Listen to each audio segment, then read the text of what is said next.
Hello everyone, it's Brandon here, and I finally got a microphone so I can finally start making some more videos.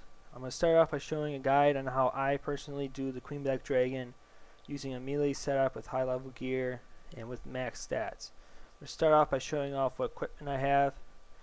I have stuff like my Penance Aura, my Torva set, Goliath gloves, Rapier, and my Divine, along with some diamond bolts, which I'll get into later. And here's my inventory setup. It's pretty basic. I got dread nips. You need anti-fire, overload, and I have also, what you may notice is I use Rocktail and Bruise in order to reduce the cost of the trips, because I don't really need to have just use Bruise. I also carry a chaotic crossbow, which I will get into later, and some Steel Titan scrolls for my Steel Titan. Alright, let's go off. Alright, back. Third take, hopefully this will be it. Remember to always set your prayers to range, for one, and I usually turn them on. I start out by taking a sip of my overload, a sip of my renewal, and then a sip of my anti-fire. I use Rocktail as a heal. And also you want to get ready to set up a dread nip. And also make sure the Titan, which usually the legs behind, is on too. You basically, when you start off, you want to get everything on them. I usually also do a claw spec.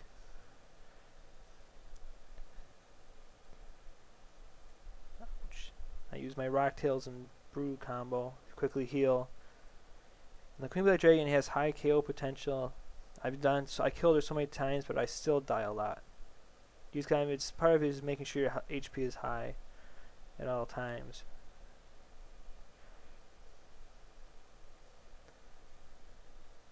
And is my dread nip gone? Yes. Now you're gonna see messages that pop up in the chat box. I advise keeping it on game, because here it actually matters, because you get a lot of details of what's coming up and what to prepare for, and of course she does it twice. Basically, red will mean that a fire wave is coming. The further along the waves are, the more fire waves will be in consecutively. Like, for example, phase 2 will have 2, phase 3 will have 3. Now, when you get lower like this, you're going to have to, in the first few phases, you end up activating an artifact.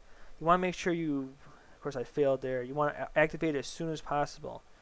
The longer it takes you, the more chances she has of spawning a grout worm. These things look puny, but they have magic attacks that do a ton of damage. Okay, here's a tormented soul, which I just failed at. But basically, whenever it gets summoned, you want to make sure that you keep it so that it's at that kind of point. Now watch, whenever it spawns like that, of course I fail again. Basically, you want to step over it so that the little black circle touches him, and it does like 200 damage to him. If you touch it though, it's going to do the same damage to you, which of course you just saw. Now here you can see the fire wave, it's actually more now. The third one, there'll be a third one added, but the fourth wave, it's going to be the same as the third. Let's see if I can get it this time. Yes, there we go, and it finished it off for me. That way, basically, in order to kill it quickly and effectively, you just want to keep using everything you can against it. Always try to be attacking it. Always try and see. Of course, I failed there, but you want to try to, even in these situations.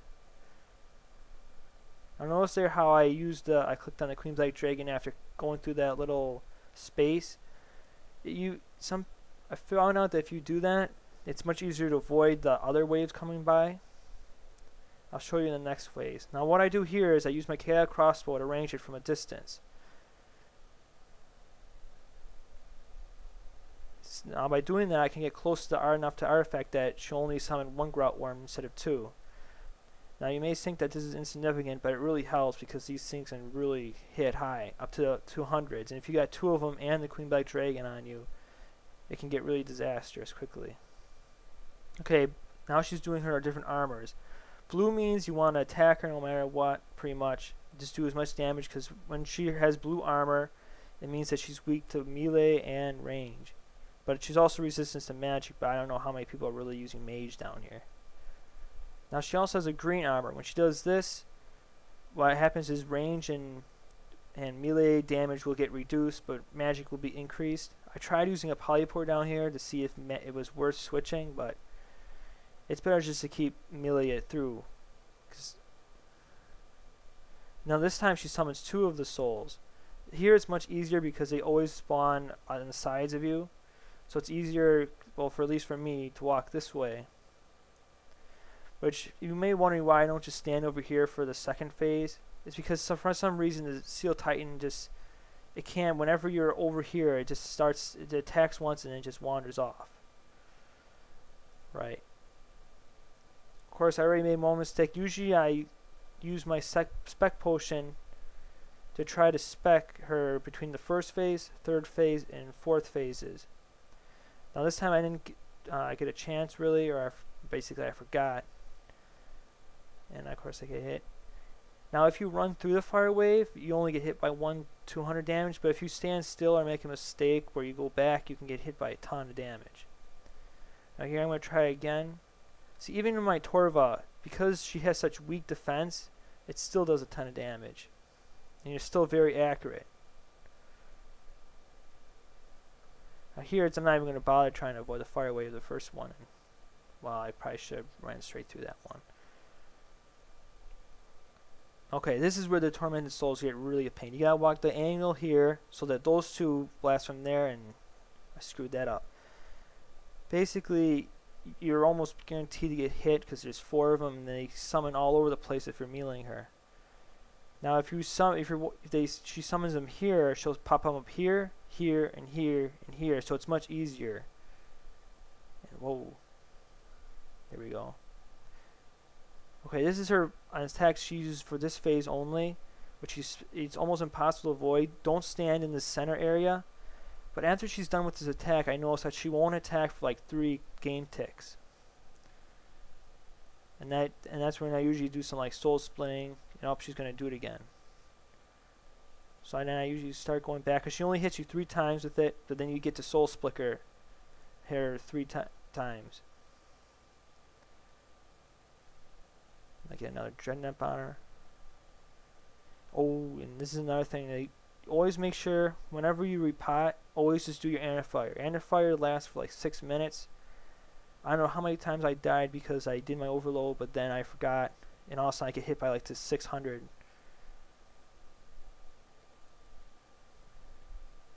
See right there, I stood it. I didn't get out of the way right in time, so I got hit with a 200 instead of just those little 660s or whatever.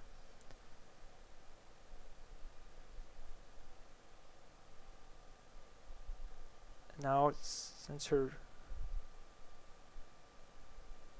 so you want to try going like this, then use the Queen Black Dragon to go through her, but then go down. Let's see if I can. This will finish her. And there we go.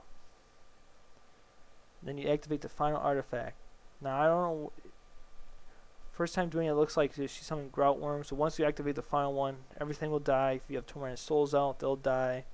She goes to sleep. You get to go down this little hole. And that probably sounded a little wrong, but anyways, here we go. I'm gonna open it, the chest, and I didn't get really anything good. Oh well. What I do usually for next trip is I use my Comp Cape, teleport to the monastery, boost up my prayers, or get taken by a random. Is that an energy potion? Or restore?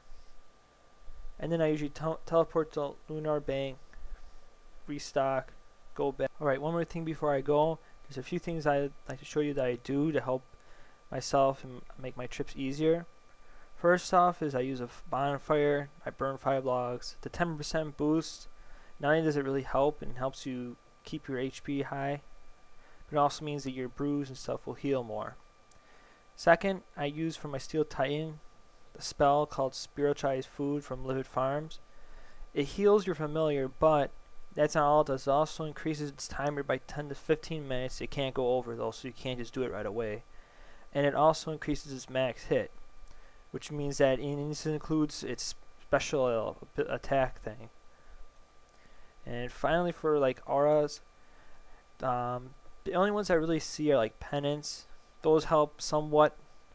The only thing is with Queen Black Dragon, her special attacks are fire attacks, Those and like the Wraith magic attacks with the magic circles, those aren't reduced by the Divine because they're counted as some non-classified attack.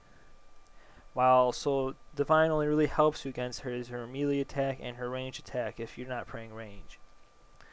Second, so for aura, the only real one I heard is really good is Vampirism, but other than that, Penance is alright, but there's not really anything big you can use. And well, I guess that's about it. So I hope you guys liked the video, and subscribe, comment, whatever. See ya.